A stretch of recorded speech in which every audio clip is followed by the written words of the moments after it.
Et nous allons retrouver ensemble Exode chapitre 3. Exode chapitre 3.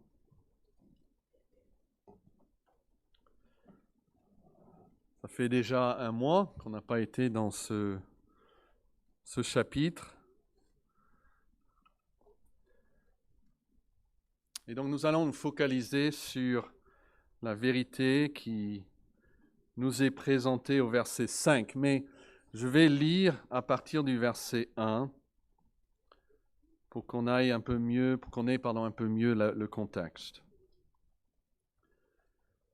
Moïse, j'espère que vous connaissez un peu qui c'est, il faisait paître le troupeau de Jéthro, son beau-père, sacrificateur de Madian, et il mena le troupeau derrière le désert et vint à la montagne de Dieu, à Horeb. Très important de noter le lieu où il se trouve. Et l'ange de l'Éternel lui apparut dans une flamme de feu au milieu d'un buisson.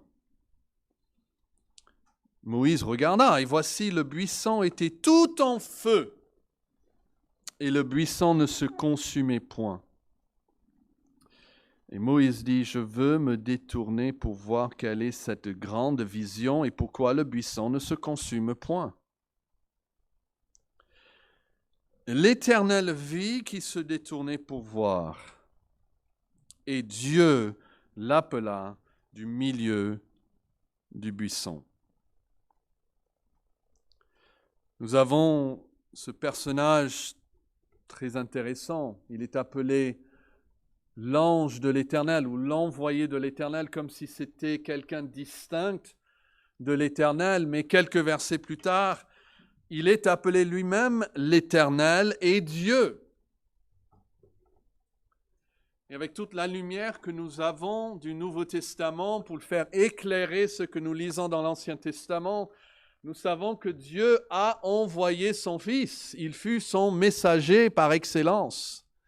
Et comme nous avons dit dans nos versets de mémorisation, la parole était avec Dieu, mais la parole était Dieu. Et donc nous avons ici vraisemblablement une apparition avant son incarnation, mais de ce messager par excellence, Dieu le Fils. Et Dieu l'appela du milieu du buisson et dit, Moïse, Moïse. Peut-être vous vous souvenez que plus tard, sur le mont de Transfiguration, Moïse viendra à la rencontre du Fils de Dieu. Mais ici, c'est le Fils de Dieu qui vient à la rencontre de Moïse et lui parle. Et il répond, me voici. Et Dieu dit, n'approche pas d'ici, ôte tes souliers de tes pieds, car le lieu sur lequel tu te tiens est une terre sainte. Le thème de ce livre d'Exode, nous l'avons déjà considéré, c'est le Dieu qui délivre son peuple, ça c'est la première moitié du livre, afin de demeurer avec lui, avec le peuple de Dieu. Ça, c'est la deuxième partie du livre.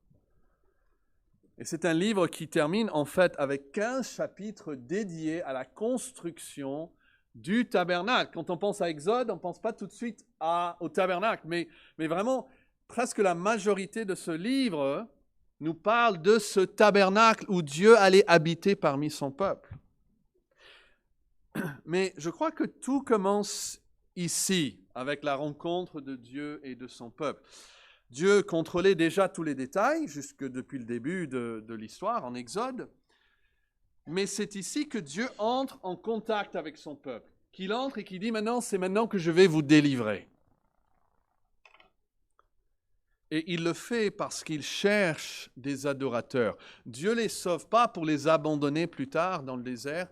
Il cherche, comme Jésus a dit à la femme samaritaine, Dieu cherche des adorateurs. Et c'est pour ça qu'il délivre un peuple, pour qu'il puisse l'adorer.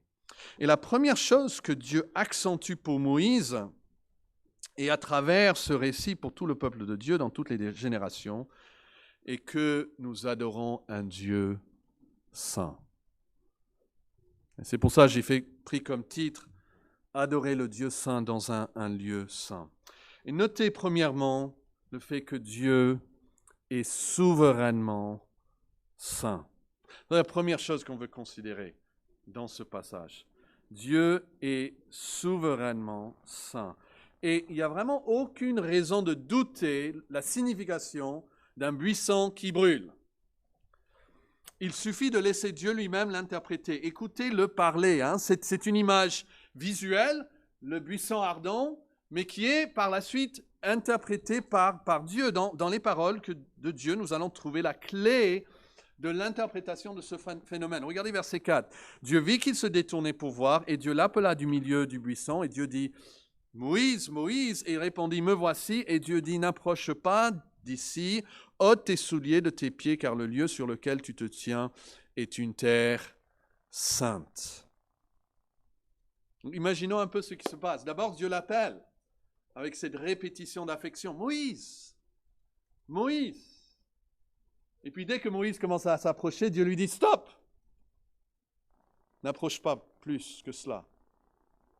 Ôte tes souliers de tes pieds. » Et cette révélation avec Dieu, de Dieu, va façonner la relation qu'aura Moïse avec Dieu et qu'aura le peuple de Dieu avec Dieu, qu'avons-nous aussi avec Dieu. Et il y a ici une caractéristique essentielle à Dieu. C'est laquelle? Eh bien, Dieu attire l'attention de Moïse sur ce fait quand il dit « Le lieu sur lequel tu te tiens est une terre sainte. » Et la première chose, je pense que le Saint-Esprit veut que nous apprenions de cela, c'est que Dieu lui-même est souverainement saint. Quelques-uns de vous connaissent l'histoire d'Ésaïe, ne cherchez pas, mais c'est en Ésaïe chapitre 6, lorsqu'il va voir Dieu très élevé, et les anges vont crier « Saint, Saint, Saint est l'Éternel des armées ». Mais vous vous rappelez de la description à la fin du verset 1 et comment est soulignée l'exaltation de Dieu. Ce qui est décrit, ce n'est pas le trône sur lequel Dieu se trouve, ce n'est même pas la robe dans laquelle il est vêtu, c'est simplement le pont de sa robe. Ou le bord inférieur de son vêtement. Et la description nous dit que le bord inférieur de son vêtement remplissait le temple. C'est la partie la plus basse de la robe. Et la description s'arrête en fait là, au pont. Les ponts, que le bord remplissait le temple. Et il ne nous dit pas plus. Et c'est ce qu'on appelle dans la littérature une litote. Une litote, c'est une figure de rhétorique qui consiste à dire moins pour laisser entendre beaucoup plus.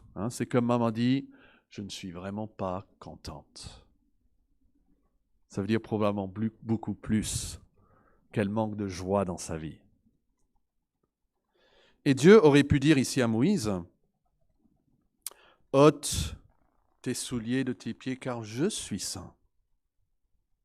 Il aurait pu dire ça. Mais de lui dire que la terre même est sainte souligne encore plus la sainteté de Dieu lui-même. Il faut simplement poser la question, mais pourquoi cette terre est sainte? Il est là, il a peut-être déjà passé des semaines dans cet endroit, sans voir rien. Pourquoi maintenant cette terre devient une terre sainte? Et la réponse est évidente, la terre est sainte grâce au fait que Dieu lui-même est présent et il est saint. Vous voyez, c'est la différence que si je vous disais, moi je suis saint, et de vous dire, vous savez, tout ce que je touche devient saint. Vous voulez que vous soyez saint, je vais vous toucher. Vous voulez un portable saint, donnez-le-moi, je vais toucher votre... Tout ce que je touche, même la terre, ôtez-vous souliers, même la terre où je marche devient une terre sainte. Vous voyez combien ça souligne encore plus la sainteté de Dieu. Il est tellement saint que la poussière, au lieu de le salir, la poussière elle-même devient sainte. Comme Jésus, lorsqu'il touchait un lèpre, quelqu'un d'impur, ne devenait pas lui-même impur, mais la personne elle-même devenait plutôt pur comme Jésus. Et ici, la poussière même autour du buisson est déclarée sainte. Et de plus, vous voyez que Moïse ne peut pas s'approcher de n'importe quelle manière. Et on pourrait dire, mais Dieu envoie des signes contradictoires ici.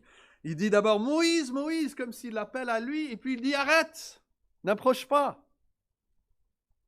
Il y a ce double message de venir à Dieu, mais de ne pas venir n'importe comment. Il doit garder sa limite du buisson. N'approche pas d'ici, lui dit Dieu. Et toute la conversation qui suit dans le chapitre 3 et dans le chapitre 4, parce que Moïse va quand même répondre plusieurs fois à Dieu, se trouve à quand même une certaine distance entre les deux. Il doit même dans sa tenue vestimentaire, sa façon de regarder le buisson, reconnaître la sainteté de Dieu. Ôte tes souliers de tes pieds, car le lieu sur lequel tu te tiens est une terre sainte. Mais ce n'est pas unique à ce passage. Ce n'est pas qu'ici que nous voyons cela. Rappelez-vous, comme je viens de dire tout à l'heure, que la deuxième moitié d'Exode nous parle de la construction du tabernacle. Et je vais dire un peu plus juste tout à l'heure, mais même le tabernacle avait ce double message. Dieu habite parmi nous, mais on ne peut pas l'approcher n'importe comment. Nous sommes à la fois attirés et repoussés. Dieu nous appelle par notre nom et puis nous dit d'attendre et de faire attention. Et nous avertit que la terre même que nous utilisons pour nous approcher de lui est une terre sainte. Et la deuxième chose, il faut noter, c'est que là où Dieu rencontre l'homme est un lieu saint. Il dit, même la terre sur laquelle tu te trouves est une terre sainte. Et je crois qu'il y a une réalité fondamentale qui est révélée dans ce passage, qu'il faut qu'on saisisse. Ça concerne notre relation avec Dieu, pour nous tous. Et c'est la suivante, c'est que Dieu rencontre toujours l'homme sur une terre sainte. Ou on peut le dire comme ceci, Dieu rencontre toujours l'homme dans un lieu saint. Toujours. Nous rencontrons pour la première fois l'idée,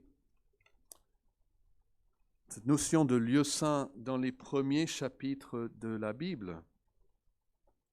Il y a un jardin qui est appelé Éden, qui veut dire délice. Et c'est là que Dieu se promenait. Vous vous rappelez, la nuit, il y avait la communion avec sa création, Adam et Ève. Et qu'est-ce qui se passe? Sans le regarder, vous savez qu'est-ce qui se passe lorsque l'humanité pêche contre Dieu? Non seulement la relation entre Dieu est rompue, mais qu'est-ce qui se passe? Ils sont chassés de ce lieu saint. Ils sont expulsés du jardin. Et si on devait sauter jusqu'aux toutes dernières pages de la Bible, nous allons découvrir que Dieu restaure ce lieu saint. En fait, tout comme le lieu du tabernacle, il y avait un lieu qu'on appelait le lieu très saint, le saint des saints, c'était dans la forme d'un cube. Toutes les mesures en haut, largeur et épaisseur étaient pareilles. Et la description de la ville en Apocalypse est d'un cube parfait. Pour nous faire penser à ce lieu très saint du temple. Et Dieu donc habite de nouveau avec son peuple comme il faisait avant la chute. Et c'est pourquoi cette ville est appelée même la ville sainte. Donc, vous voyez, nous allons dans la Bible, les premières pages, nous avons un lieu saint, c'est le jardin. Et à la fin, nous avons un lieu saint, c'est la ville sainte. Dieu restaure tout. Mais maintenant, nous vivons entre les deux, n'est-ce pas? Entre le jardin saint et la ville sainte. Et ce que nous découvrons, c'est que si l'humanité est bannie du jardin saint, Dieu n'est pas banni de la terre. Il vient toujours à l'homme, même à l'homme pécheur. Mais il le rencontre toujours dans un lieu saint. Ce n'est pas que Dieu va chercher un terrain saint et dit « Ah, on va se rencontrer là parce que ce terrain est déjà saint ». Non, c'est que le fait même que Dieu vient sanctifie ce lieu, le rend saint et le rend différent et le rend à part. C'est sa présence qui la rend sainte. Et donc même avant le temps de Moïse, nous avons Noé qui va construire un autel là où Dieu l'avait rencontré, là où il avait fait alliance avec lui. Abraham et Jacob font de même et ils appellent même ce lieu Béthel, qui veut dire la maison de Dieu, parce que c'est dans cet endroit que Dieu les a rencontrés. Mais ici en Exode, on trouve la terre sainte. Où sommes-nous ici, dans cette rencontre entre Dieu et Moïse? Le texte est très explicite quant à la localisation du lieu. Regardez le verset 1. Moïse faisait paître le troupeau du Jéthro, son beau-père, sacrificateur de Madian, et il mena le troupeau derrière le désert, et il vint à la montagne de Dieu, à Horeb.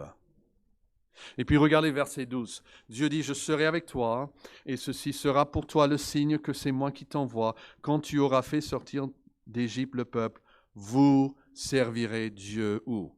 Ici sur cette montagne. Ils sont à cette montagne, qui sera appelée plus tard la montagne sainte. Et donc à cet instant même, exactement à cet endroit, plus tard, la nation reviendra, c'est dans ce même livre, plus tard. Et en fait, à partir d'Exode 9 et jusqu'à la fin du livre, chapitre 40, ils vont être dans ce lieu, ce même lieu où Moïse se trouve actuellement, dans notre texte. Depuis 19 jusqu'à la fin, ils vont se retrouver ici au même lieu. Et donc, il ne faut pas penser à ce buisson ardent comme étant juste perdu quelque part dans le désert. Non, c'était à la montagne de Dieu. Et c'est ici que Dieu fera alliance avec le peuple. C'est ici que Dieu va leur donner les 10 commandements. Et c'est ici où ils vont construire et puis établir et construire pour la première fois le tabernacle. Et alors qu'ici, pour Moïse seul, le buisson est amené à brûler par la main de Dieu, vous savez que plus tard, lorsque toute la nation revient au même endroit, ce n'est pas le buisson, mais c'est toute la montagne qui se met à brûler. Et Hébreux 12, 18 dit que le peuple de Dieu se trouvait dans cette montagne qui était embrasée par le feu. Alors imaginez ça, ce n'est pas un buisson maintenant, c'est toute une montagne. Vous avez vu ces photos de ces feux de forêt qui ravagent. On a eu cet été dans le sud de la France, dans les Landes, etc. Et là, il y a tout ça autour de cette montagne. Et donc, ce qu'il fait pour Moïse en tant qu'individu, il va refaire au même endroit pour toute la nation. Ce buisson, donc, se trouve dans un lieu très important et central à la révélation de Dieu à l'homme. Et puis, plus tard, la situation va changer. Moïse ne va plus monter sur la montagne pour être avec Dieu dans une gloire indestructible, et indescriptible. Il va redescendre, on va construire ce tabernacle. Ça sera dans un sens le ciel sur terre. Dieu va demeurer parmi son peuple. Et ici, en Exode, une tente sera construite pour le lieu de rencontre entre Dieu et l'homme. C'est créé pour ça. Et il y aura un lieu saint. Et vous savez que ce lieu saint donne accès, après, qu'est-ce qui est derrière? À un lieu qu'on appelle le lieu très saint. Et c'est là où Dieu rencontrera son peuple. Exode 25, 22 dit, « C'est là que je me rencontrerai avec toi, du haut du propitiatoire, entre les deux chérubins, placés sur l'arche du témoignage. » C'est là, dans ce lieu saint, très saint, où Dieu va se rencontrer avec son peuple. Choisis toujours un lieu saint. Alors, où Dieu rencontre-t-il l'humanité? Dans un lieu très saint. C'est ce que Dieu a fait dans le jardin, jusqu'à ce que l'homme l'a profané, il a dû être expulsé. Et dans le tabernacle, Dieu, dans un sens, recrée une petite partie de cela, mais il doit créer des limites, il doit créer des barrières pour empêcher aux hommes de profaner le lieu saint de contact entre Dieu et l'homme. Mais qu'est-ce que les hommes ont fait? Qu'ont fait les deux neveux de Moïse lui-même? Ils ont profané leur sainte fonction de prêtre. Ils ont profané le saint sacrifice. Ils ont profané le saint lieu. Et qu'est-ce que Dieu a fait? Il les a tués sur le coup. Et si vous lisez attentivement le texte, vous verrez que c'est en fait en réponse à leur péché de profanation de ces deux fils de Aaron que Dieu va limiter encore plus l'accès maintenant à ce lieu très saint. Après ça, il va dire, ok, maintenant, c'est une personne, une fois par an, et pas plus. Parce que le lieu doit rester saint. Dans ce lieu très saint, il devait passer une sorte de boîte, on appelle ça une arche, l'arche de l'Alliance. Et des centaines d'années plus tard, il y a l'histoire de 70 hommes qui tentent d'ouvrir le couvercle et de regarder dans l'arche. Et vous savez ce que Dieu fait? Il les tue tous. Et quelques années après ça, on est en train de transporter cette arche à Jérusalem et il y a un homme qui veut bien aider, Uza, il essaye d'empêcher que l'arche tombe et frappe la terre et Dieu le tue sur le coup. C'est comme si Dieu dit, la terre est plus sainte que tes mains. À une autre époque, un roi essaye d'entrer dans le lieu saint de Dieu et Dieu le frappe de lèpre. Alors personne ce matin ne devrait douter que Dieu a l'intention de faire du lieu de rencontre entre Dieu et les hommes un lieu saint. Et donc Dieu appelle Moïse. Moïse. Moïse. Et puis Dieu lui dit, quand tu viens en ma présence, tu viens à un lieu très saint. Enlève tes chaussures. Tu es dans le saint des saints. Parce que moi, je suis là. Même le sol sur lequel tu te tiens est maintenant, grâce à ma présence, pour te rencontrer une terre sainte. Et ce qu'on découvre en lisant la Bible du début à la fin, c'est que l'homme n'a pas seulement profané le jardin d'Éden, mais l'homme a souillé, il a profané, il a détruit tous les lieux que Dieu a mis en place pour rencontrer l'homme. Partout. Et pour vous montrer cela, je veux que vous trouviez Jean chapitre 2, un texte qui nous a été lu pendant la première partie. Mais dans vos Bibles, l'évangile de Jean, c'est le 4e évangile, le 2e chapitre, et verset 13. Jean 2, 13, écoutez la parole de Dieu. La Pâque des Juifs était proche, et Jésus monta à Jérusalem. Il se trouve où, verset 14? Dans le temple, qui a remplacé le tabernacle, qui est censé être le lieu saint, le lieu très saint, où l'homme vient pour rencontrer Dieu. Et qu'est-ce qu'il trouve? Il trouve les vendeurs de bœufs, de brebis, de pigeons, et les changeurs assis, et ayant fait un fouet avec des cordes, comme nous avons vu tout à l'heure. C'est lui-même qui fabrique ce fouet. Il les chassa tous du temple, ainsi que les brebis et les bœufs. Il dispersa la monnaie des changeurs et renversa les tables. Et il dit aux vendeurs de pigeons, « ôtez cela d'ici. Ne faites pas de la maison de mon père une maison de trafic. » Vous vous souvenez que je vous ai dit que l'homme a continuellement souillé et profané le lieu saint de rencontre entre Dieu et l'homme. Et voilà qu'ils recommencent. Ils refont la même chose. Au sein même du temple, ils en font un lieu de commerce. Et beaucoup sont même les pasteurs, malheureusement de nos jours, qui se servent de leur église comme un lieu de commerce pour se faire riche. Je vous assure que Dieu ne reste pas indifférent. Mais remarquez ce que frappent les disciples.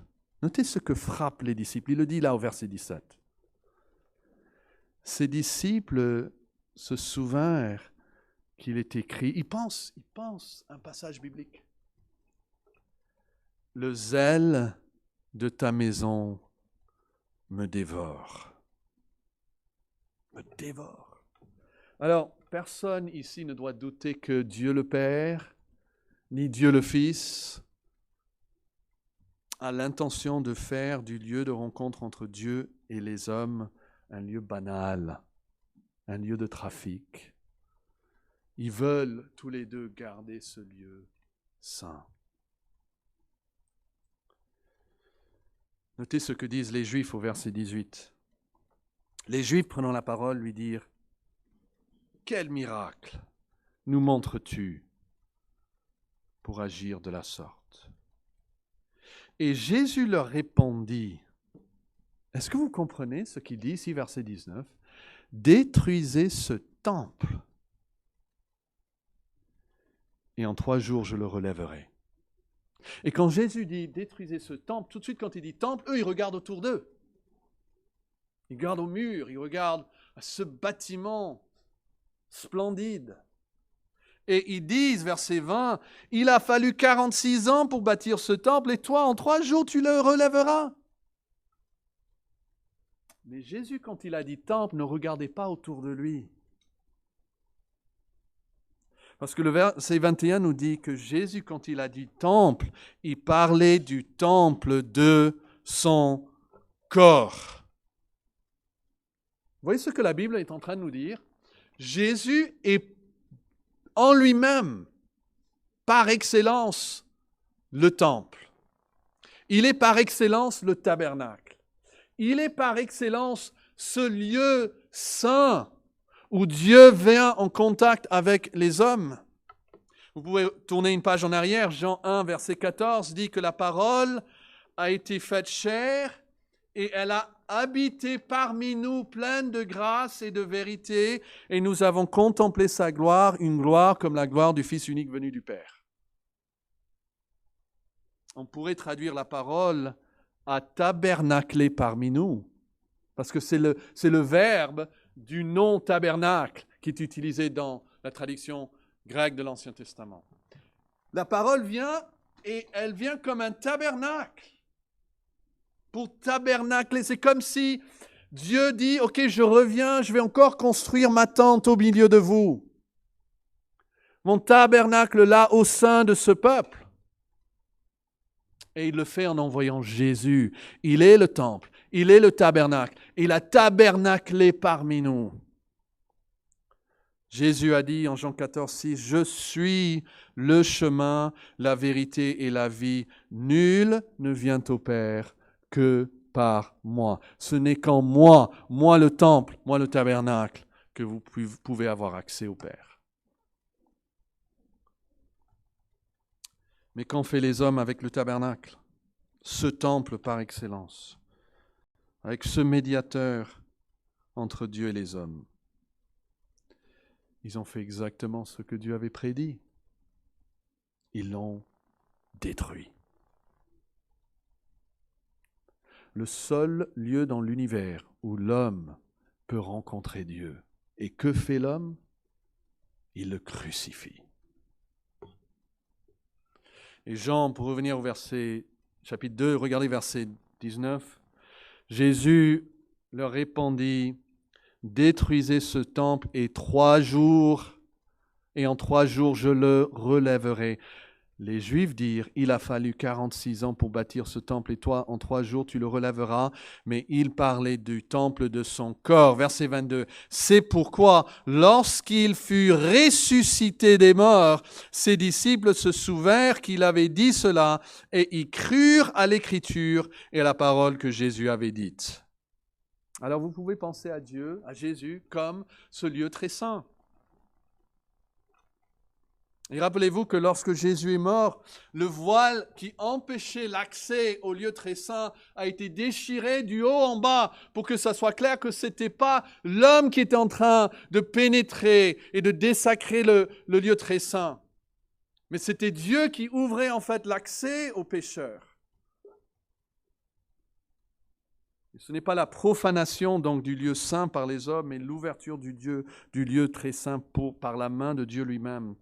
Et donc si vous voulez venir à Dieu, il faut venir au lieu qu'il a choisi d'entre tous les autres lieux possibles sur la face de cette terre. Ce lieu, c'est son Fils bien-aimé. Et un troisième texte auquel je veux vous demander de trouver dans vos Bibles, c'est Hébreux 12.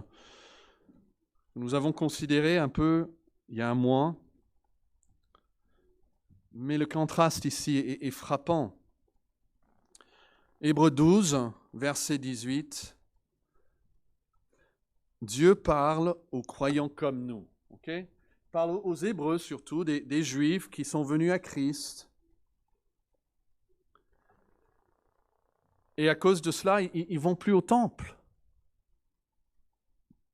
Et pour quelques-uns, ça les gêne. On ne va plus au temple. On n'offre plus de sacrifices. C'est quand même là le lieu où on va rencontrer Dieu, non? Ils ne savaient pas que quelques années après cela, le temple allait être détruit et jusqu'à notre jour n'est pas encore reconstruit.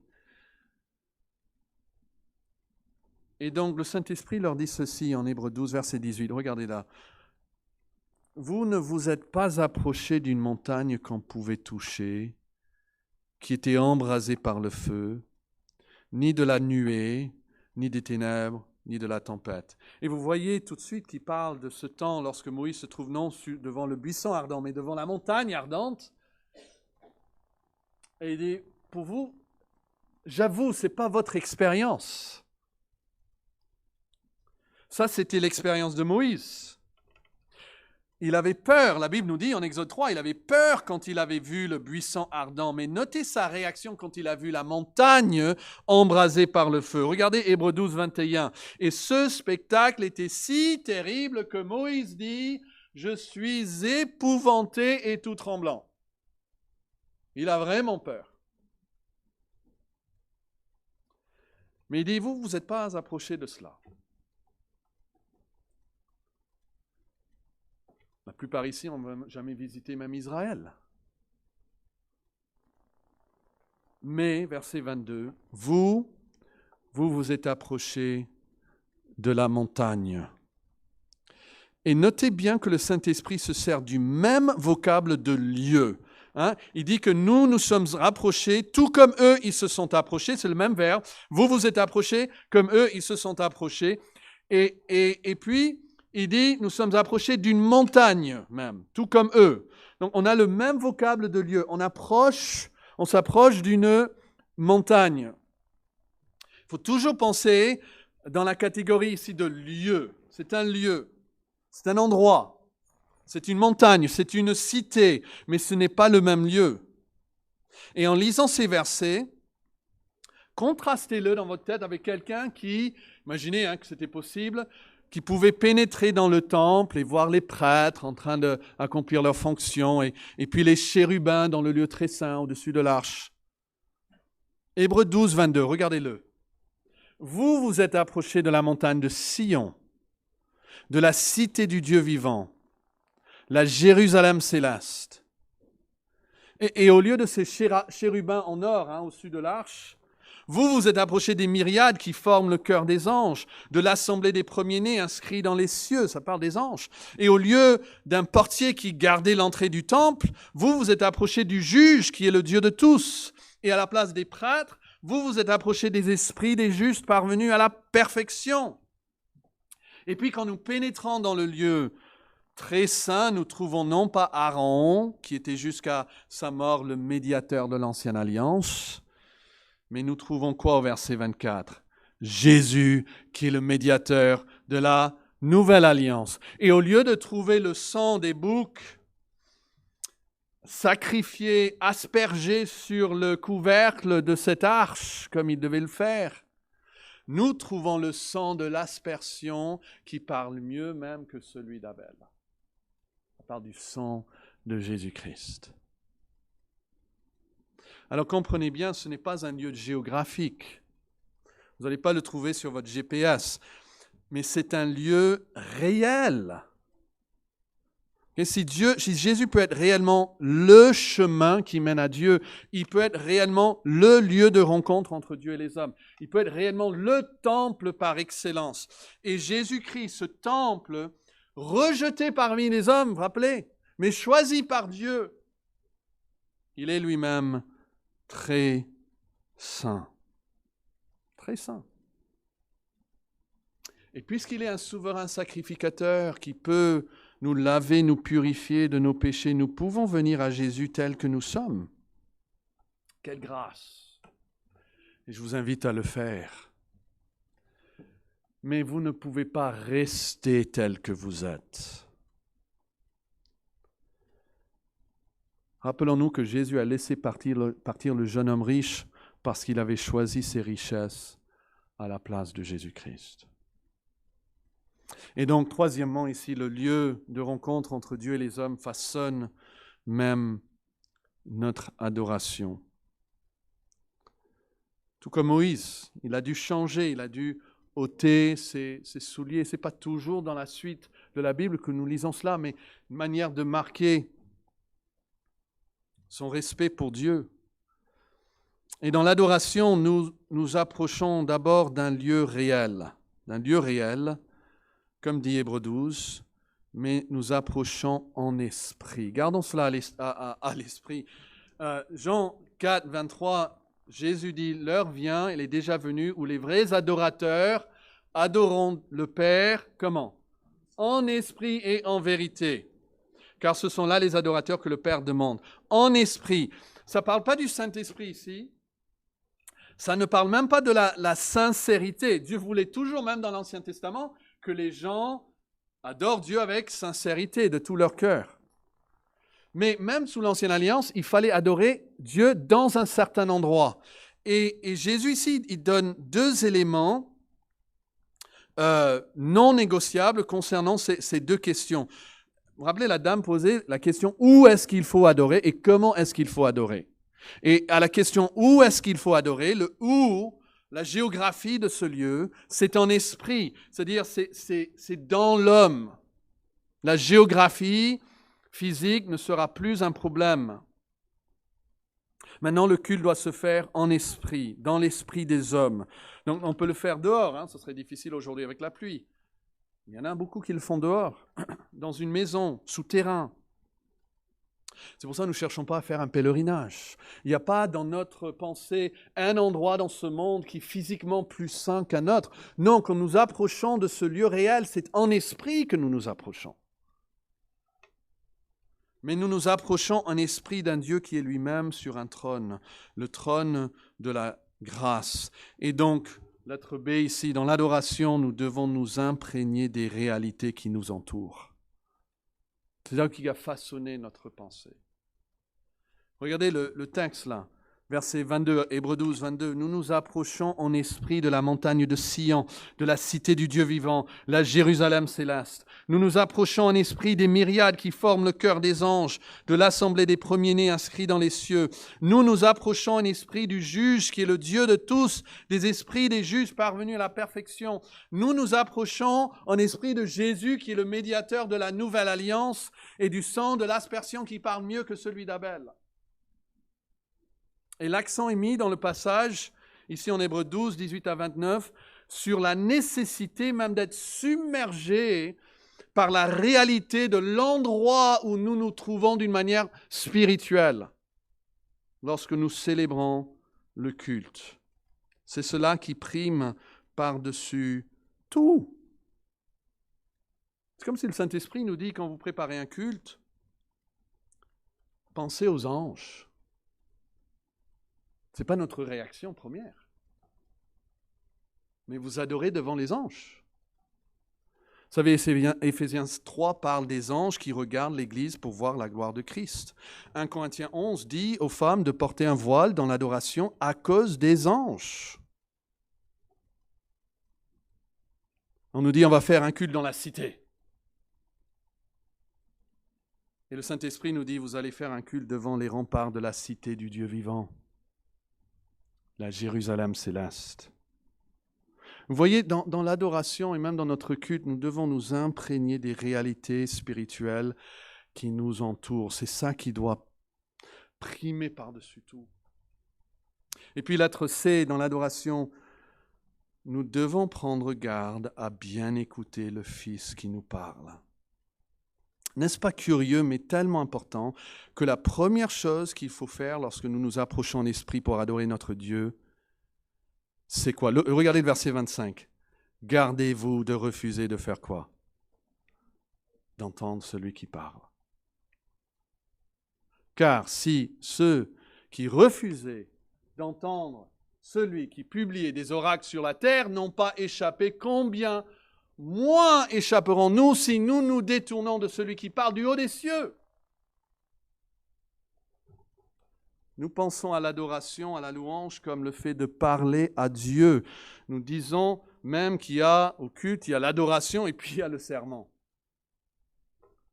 Mais Dieu dit que quand nous nous approchons de Dieu en esprit pour l'adorer, gardez-vous de refuser d'entendre celui qui parle du haut des cieux.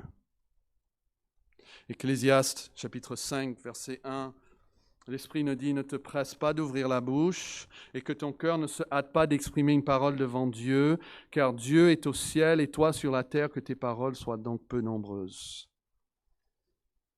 Un auteur a dit, je cite, « Être dans la présence de Dieu est un privilège qui devrait nous submerger et créer en nous un sentiment de prudence et de soumission révérencieuse. » Cela parle d'exercer une retenue personnelle, ici il parle de Ecclésiaste 5. Comme Moïse a retiré ses chaussures devant le buisson ardent et Josué les siennes devant le capitaine de l'armée du Seigneur, chaque adorateur doit reconnaître que le lieu de culte est un lieu saint. Alors que nous devenons de plus en plus conscients que le culte biblique nous fait entrer dans la sainte présence de Dieu, nous devons être de plus en plus attentifs à ne rien faire qui puisse offenser cette sainte puissance. Pourquoi? Parce que Dieu n'a jamais changé.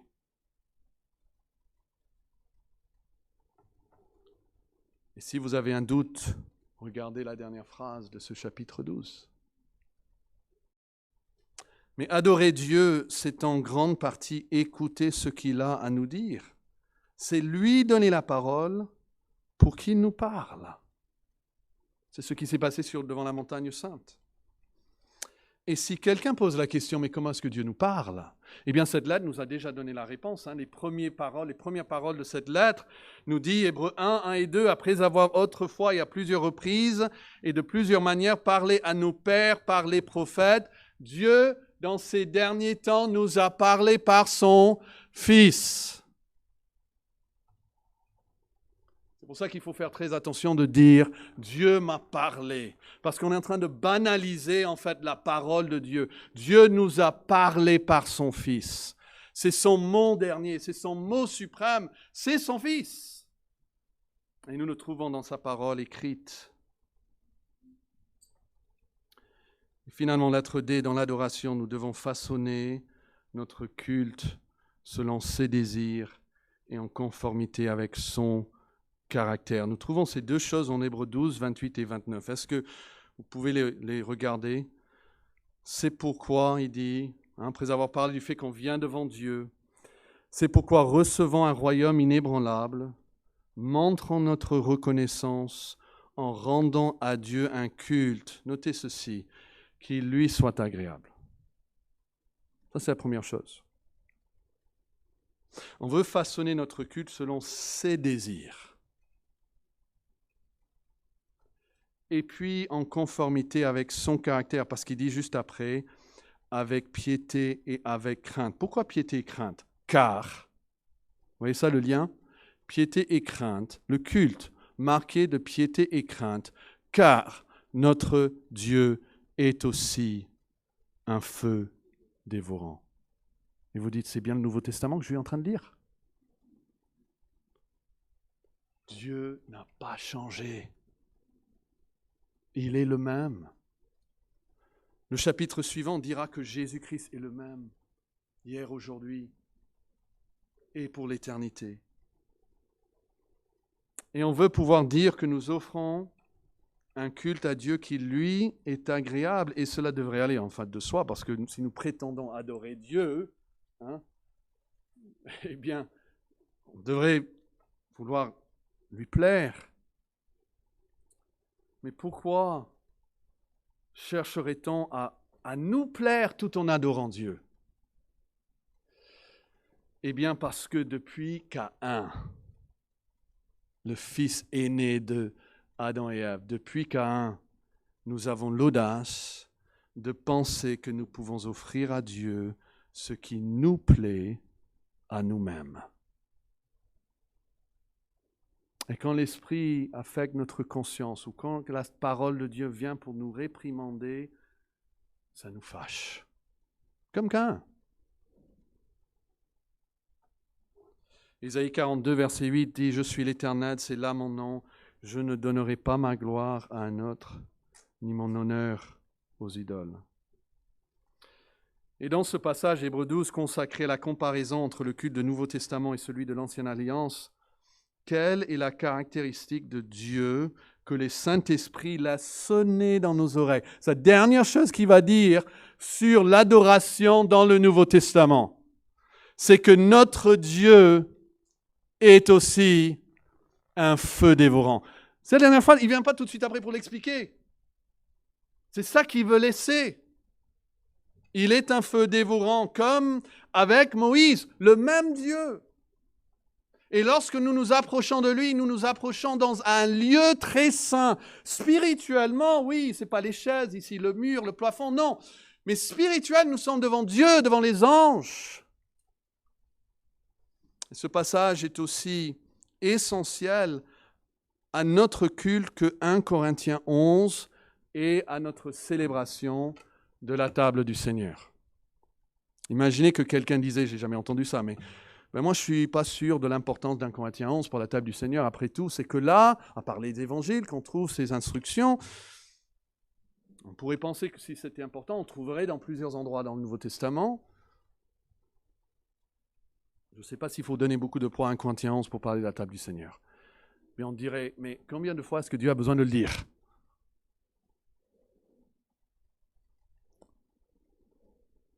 Et le peuple de Dieu sous l'Ancienne Alliance se rassemblait pour adorer devant une montagne embrasée par le feu. Nous nous réunissons en esprit pour adorer un Dieu qui est lui-même. Notez la phrase à la fin. Il est lui-même un feu dévorant. Eux, ils étaient devant une montagne en feu. Nous venons devant le feu lui-même. Il ne dit pas, notez que Dieu est comme un feu dévorant ou qu'il est représenté par un feu dévorant. Il dit qu'il est un feu dévorant. Ça fait partie de sa nature. Et dans la Bible, le feu de Dieu fait toujours deux choses. Soit il raffine et purifie, soit il juge et détruit. Les deux choses que font le feu de Dieu. La Bible dit que par le feu, il purifiera les fils de Lévi, mais que par le feu, il jugera éternellement les damnés. Donc, vous ne pouvez pas vraiment venir devant Dieu dans l'adoration et rester tel que vous êtes. C'est impossible. Ce n'est pas que Dieu va vous demander d'ôter vos soliers, mais il va vous demander d'ôter quelque chose de votre vie. Soit vous serez purifiés, parce que, pourquoi? Quand on adore Dieu, on vient devant un feu dévorant. Donc, soit ce feu nous purifie, soit nous serons jugés encore plus pour cela. Et donc, la manière de célébrer le culte, la manière même, doit être aussi sainte et distincte que le contenu de notre culte. C'est comme Dieu dit à Moïse, écoutez, ce lieu où je suis, c'est pas pareil qu'ailleurs. Ailleurs, tu peux porter tes chaussures, mais ça, distingue-le d'une manière ou d'une autre. C'est un lieu à part. Le temple, le tabernacle, c'est la même chose. Et ici, nous nous réunissons, c'est la même chose. Bannissons le monde. Nous sommes ici pour être devant Dieu. Et il ne suffit pas de dire toutes les bonnes choses ou d'accomplir toutes les bonnes actions. Nous devons rendre à Dieu un culte avec piété, avec crainte. C'est notre manière d'adorer qui doit être imprégnée de cette réalité que Dieu est un feu dévorant.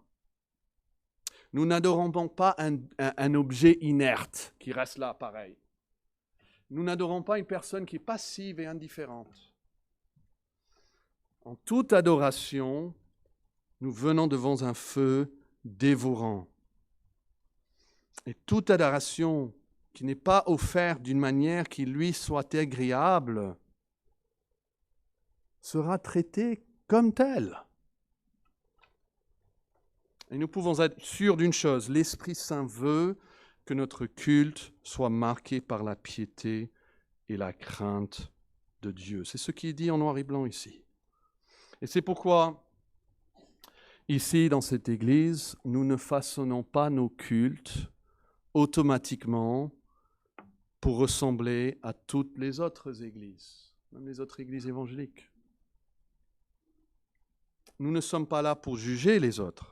Honnêtement, on n'est même pas là pour penser à elles activement. Nous essayons de garder nos yeux sur celui qui nous adorons. Nous essayons d'être imprégnés de la réalité dans laquelle nous nous trouvons lorsque nous venons en esprit pour adorer ce Dieu 3 fois saint.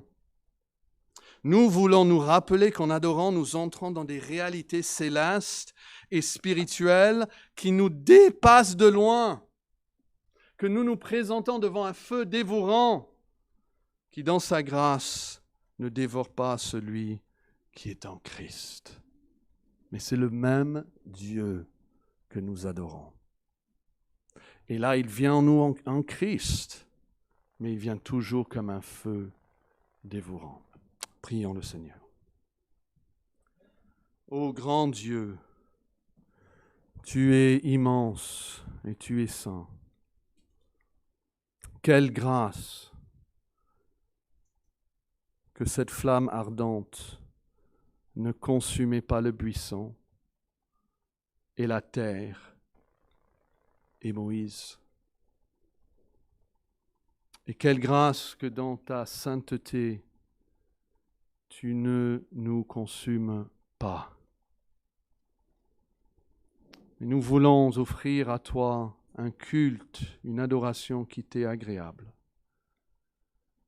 Et nous te demandons de nous aider, chacun ici individuellement et en tant qu'assemblée, à être de plus en plus imprégnés par ces réalités célestes et spirituelles. Ce lieu auquel nous nous approchons en esprit lorsque nous venons à Dieu. Que nous puissions faire toutes choses pour ta gloire et pour notre joie.